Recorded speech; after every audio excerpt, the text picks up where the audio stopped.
Remove the panels by Friday or fines will accrue at $100 per day. The voicemail was polite in the way knives are polished. Clean, sharp, impersonal. I stood in the kitchen with my phone still in my hand, the late afternoon light slanting across the counter like a warm blade. Outside, cicadas stitched their metallic chorus into the heat. The thermometer above the sink read 92, and it wasn't even 4 yet. I listened to the message again, not because I'd missed anything, but because I wanted to be sure the words were real. Remove the panels. Disrupting views. I've always been a quiet person. I moved to Red Mesa Ridge because it was far enough from the city to hear your own thoughts. My house sits on a gentle slope at the edge of the subdivision, where the paved streets give way to scrub grass and wind-shaped juniper. In the mornings, I make coffee strong enough to bite back, sit on the back deck, and watch the sun climb over the low hills. The world wakes slowly out there. Lizards warming on stones, a hawk circling in lazy spirals, the smell of dust and creosote after a rare rain. My routines are small and steady. I keep my tools organized. I water the young mesquite I planted by hand. I read in the evenings when the light turns honeyed and the heat finally loosens its grip. I don't bother anyone. That's always been the point. When the weather forecasts started talking about the coming heat wave, 10 days of triple-digit temperatures, strained grid, rolling outages, I paid attention. I'd lived through enough summers here to know what that meant. Air conditioners screaming, transformers blowing, the dull anxiety of waiting for the lights to flicker. I also happen to be an electrical engineer by training, renewable systems, off-grid storage, thermal mitigation. I left the corporate world years ago, burned out and hollowed, and took on quiet consulting work. Nothing flashy, just practical. So when the forecasts turned ominous, I didn't panic, I prepared. On my property, along the western exposure where the sun hammered the siding all afternoon, I installed modular solar shade barriers, angled frames with high-efficiency panels that served a dual purpose. They generated power for my battery bank and cast a wide shadow that dropped the surface temperature of the wall by nearly 30 degrees. The design was clean, unobtrusive, matte black frames that blended into the fence line. From the street, they were barely noticeable unless you knew what you were looking for. I filed the architectural request with the HOA, included diagrams, load calculations, sightline projections. I've learned to speak their language when I have to. Weeks passed without response. No approval, no denial. Silence. I built them anyway. The first afternoon they went up, the house felt different, cooler, calmer. The air inside held steady while the sun punished everything else. The inverter hummed softly, a comforting mechanical purr. I stood in the shade the panels cast and felt the heat peel off my skin like a bad memory. It felt like security. 2 days later, the voicemail arrived. The HOA president, Mark Delaney, was a man I'd seen mostly in passing. Crisp polos, mirrored sunglasses, always talking loudly about property values and curb appeal. He had the kind of confidence that grows when you've never been meaningfully contradicted. I returned the call. Calm, professional. "Mark, this is Aaron from Lot 47. I got your message. I submitted the request weeks ago. The panels meet height restrictions and setback requirements. They're not visible from—" "They absolutely are visible," he cut in, voice tight with rehearsed patience. "You're disrupting the open sight lines that define this community. Several residents have complained." I looked out the window at the low ridge beyond my fence. Beige dirt, sagebrush, sky. "Sight lines to what?" I asked. "Our scenic corridor," he said, as if that answered everything. "We can't allow individual homeowners to install industrial-looking structures. It sets a precedent." "I could provide revised angles or screening, or we can walk the site together." A pause. I could almost hear the smile stretching. "No, they need to come down by Friday." That was the first moment something in me tightened, a small, quiet alarm bell.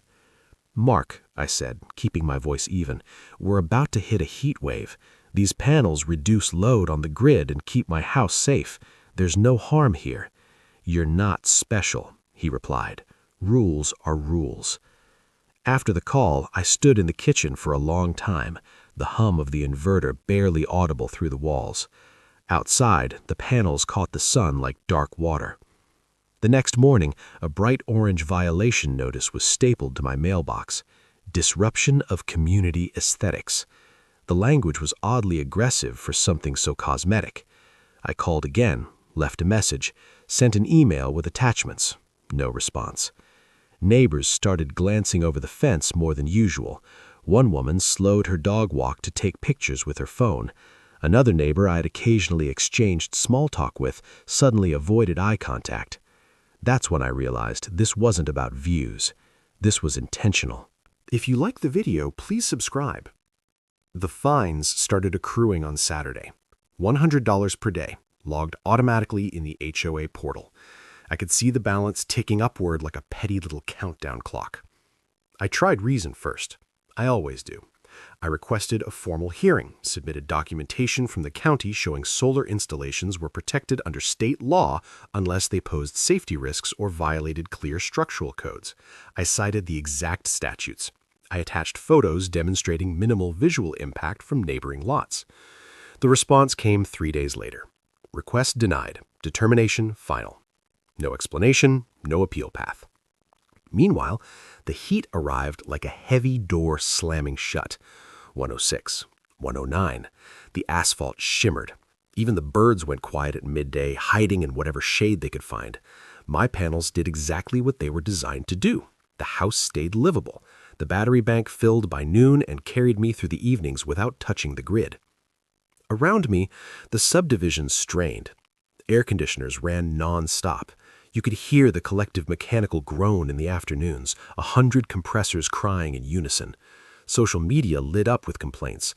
Anyone else's power flickering? Transformer on Juniper Street blew again. HOA better get on the utility about this. Then the rumors started. I heard them secondhand at first.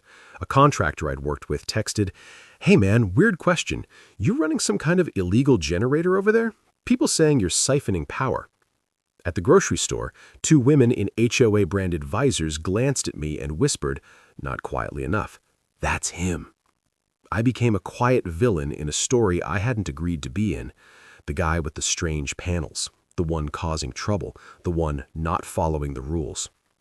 I requested the meeting again, this time in person at the HOA office. Mark sat behind a glass-topped desk like a banker guarding imaginary gold. 2 board members flanked him. A stack of printed complaints sat neatly aligned at his elbow. "You've created a disturbance," Mark said calmly. "Residents feel unsafe." "Unsafe from what?" I asked. "From non-compliant structures, from potential electrical hazards, from visual degradation." I slid my binder across the table. Permits, engineering drawings, thermal modeling, photos, statutes. He barely glanced at it. "The board has discretion," he said, "and we've exercised it." "On what basis?" I pressed. He leaned back. "On maintaining the character of the community." I could feel the room closing in, the slow pressure of institutional indifference. That night, someone tossed a small rock onto my back deck. It didn't break anything, just made a sharp, startling crack against the railing. A message without words. The next day, a handwritten note appeared on my windshield. "Take your eyesore down or we will." No signature. That was the moment the quiet part of me shifted, not into rage, into clarity. If this was going to be a fight, I needed to understand the terrain. I started pulling public records, HOA financials, vendor contracts, meeting minutes. I'd always been good with systems, seeing how pieces connected where inefficiencies hid. Patterns emerged quickly. The HOA had recently signed an exclusive landscaping and maintenance contract with a company called Sun Peak Services. Mark's brother-in-law was listed as the managing partner. The contract included inflated emergency power maintenance fees tied to grid outages, temporary generators for the common areas, refrigeration for the community center, emergency response coordination. Every outage meant revenue. More outages, more billing. My panels reduced load locally, reduced the likelihood of transformer overload in my sector, reduced the need for emergency services. I wasn't disrupting views, I was disrupting a revenue stream. I installed discrete cameras along my fence line and driveway. Nothing intrusive, just enough coverage to document tampering or harassment. I logged every interaction, screenshots, voicemails, notices, dates, and times. I mirrored everything to encrypted cloud storage. I also quietly expanded my system. Additional battery modules, a second inverter, load balancing. I could island the house completely if needed and even supply limited external loads if I chose. I reached out to a former colleague who now worked in municipal compliance.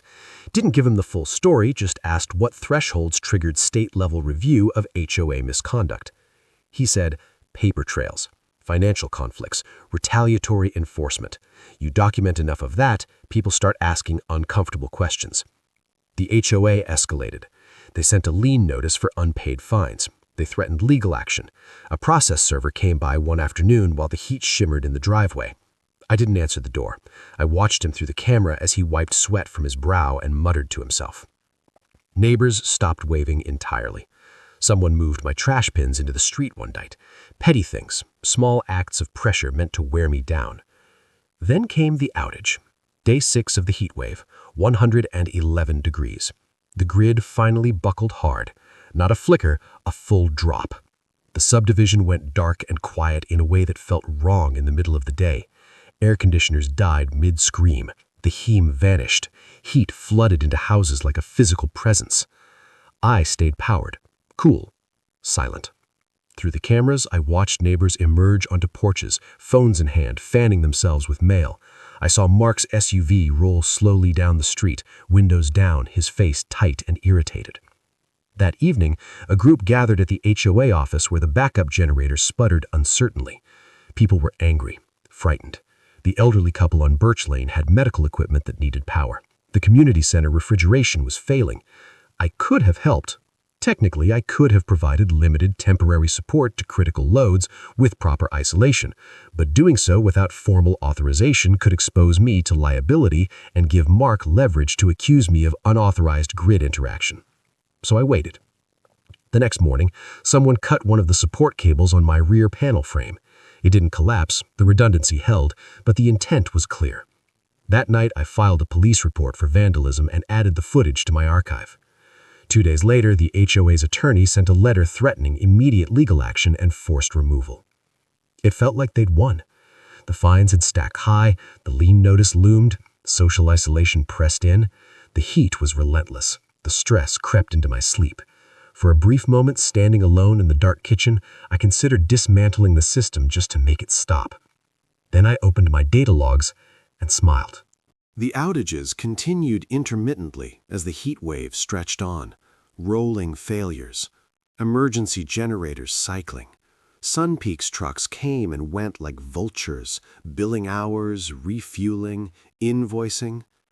I knew from public procurement rules that emergency contracts triggered automatic audits once they crossed certain thresholds, so I let the fines accrue.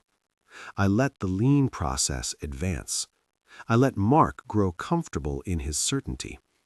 Behind the scenes, I compiled a dossier and quietly forwarded it to 3 places: the State Solar Rights Ombudsman, the County District Attorney's Consumer Protection Division, and the Utilities Internal Compliance Office. Financial conflicts, retaliatory enforcement, evidence of vandalism, recorded calls, emails, statutory violations, correlated outage billing spikes.